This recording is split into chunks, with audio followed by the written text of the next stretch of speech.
Welcome back to Get Connected. I'm your host, Conn Jackson. In just a moment, we're going to connect with two gentlemen. We call them Deadheads. Their names are David and Howard, and they're in Cleveland, my understanding is, at the Rock and Roll Hall of Fame. So what big thing is going on up there? Well, this is Grateful Dead, The Long Strange Trip, powered by Macintosh. It's our new major exhibition, and it's going to run through the end of the year. What it is an overview of the Grateful Dead, not merely based upon history. It's not a matter of points on a calendar.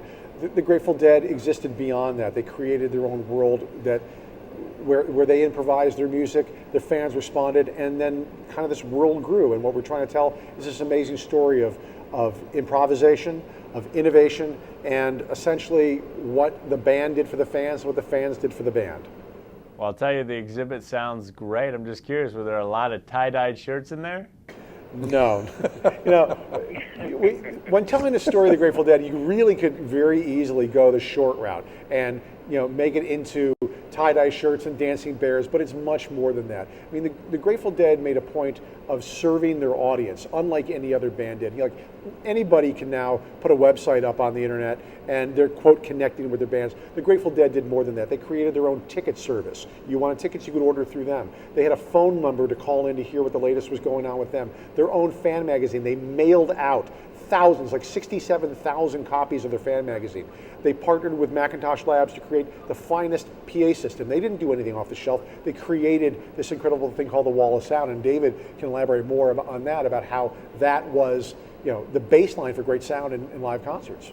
Yeah, it's true. The Grateful Dead were committed to high quality audio from the very beginning, and they sort of invented the modern concert sound system with the collaboration of Macintosh Labs. And to this very day, the innovations and the equipment that were put into use in those days are still being used now.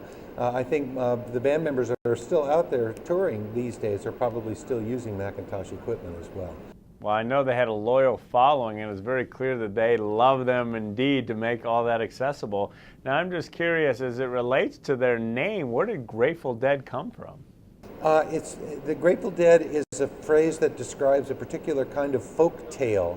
And the name came to the band in a flash of inspiration. They were looking for band names, and they opened up a dictionary, and the phrase came out. But it's a classic kind of folktale in which a person, a wanderer, a traveler, comes across a dead body that is not being buried, and he pays the debt of the dead man, and then later the spirit of the dead man assists that person in his travels later in life. It's a classic folktale. And it turned out to be just a magnificently resonant name for the Grateful Dead. We learn something every day on this show. Thanks for that insight. Now, Howard, let's turn our attention to you. What made curating this so fascinating for you?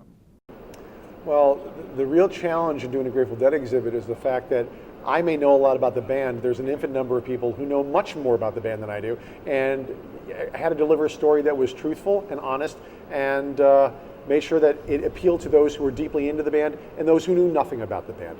I was very fortunate to find an incredible amount of material. The University of California, Santa Cruz has an archive of Grateful Dead material that came from the band members themselves, a select group of collectors, the folks at Macintosh all helped out to make this really a remarkable tribute to the music and the world that the Grateful Dead created. You guys have definitely teased it well enough, and we're going to have to check out the Grateful Dead exhibit at the Rock and Roll Hall of Fame in Cleveland. Why not? It's great weather up there, and we can dive into the Great Lakes afterwards. We'll be right back. So glad you got to check out that clip, but listen, we've got plenty more going on here at Get Connected, our TV show. My friend and I are going to give you a glimpse of all the fun, so take it away.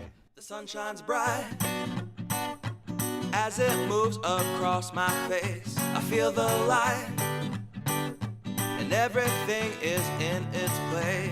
Oh, I woke up feeling great. Today was made for me, and life is good the way it should, the way it was meant to be.